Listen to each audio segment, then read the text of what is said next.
Writer-director John Fawcett in the mid-90s wanted to make a metamorphosis horror film featuring girls. He talked with screenwriter Karen Walton in 1995 to make the film, but she was apprehensive as she didn't like horror movies because of weak characters, poor storytelling, and a negative portrayal of women. Even though the whole trope of the final girl goes against that such nonsense, but moving on. Fawcett was able to convince her otherwise due to the fact that he wanted this film to subvert genre expectations and reinterpret such ideas. They got Steve Hoban to produce the film and hired Ken Chubb to do various edits and polish the script. There were various troubles financing the film, but eventually got Trimark and Motion International to co-finance the production. But some troubles led to Trimark dropping the film, only to be picked up by Lionsgate in 2000, which Trimark merged with the same year. The budget ended up being $4.5 million. They hunted high and low for their main leads, but had a lot of difficulty. Fawcett claimed that they couldn't find the right match for the roles he had in his mind, as well as the fact that while the script was being shopped around, it got a ton of abuse from Canadian casting agents, stating it was too violent and gory, even though it was a horror film. Despite finding one, it eventually got a ton of abuse after the Columbine shooting and an additional shooting in Alberta. In addition to the film being propagated as a teen slasher movie, it got even more abuse, but with that, a lot of publicity for a small project. Eventually, Emily Perkins and Katharine Isabelle were cast in the lead roles due to their chemistry during the audition. It was eventually quietly released in Canada and received about $600,000 in box office earnings, but skyrocketed in DVD sales due to positive word of mouth, and has become one of the biggest horror cult films in recent memory.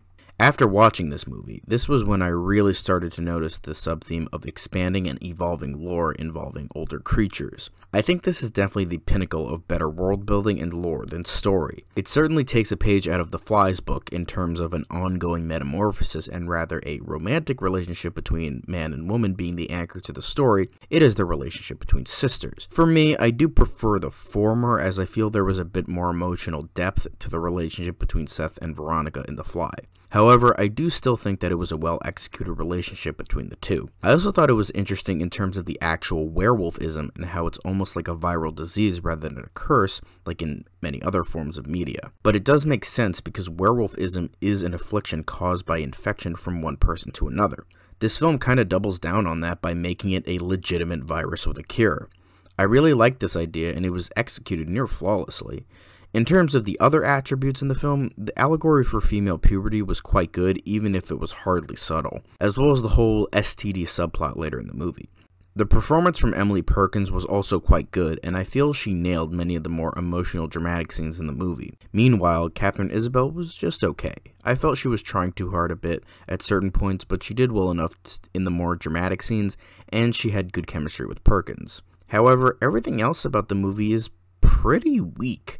I felt all the effort in this movie went into the world building, evolving the lore and themes. The story in and of itself is not incredibly interesting.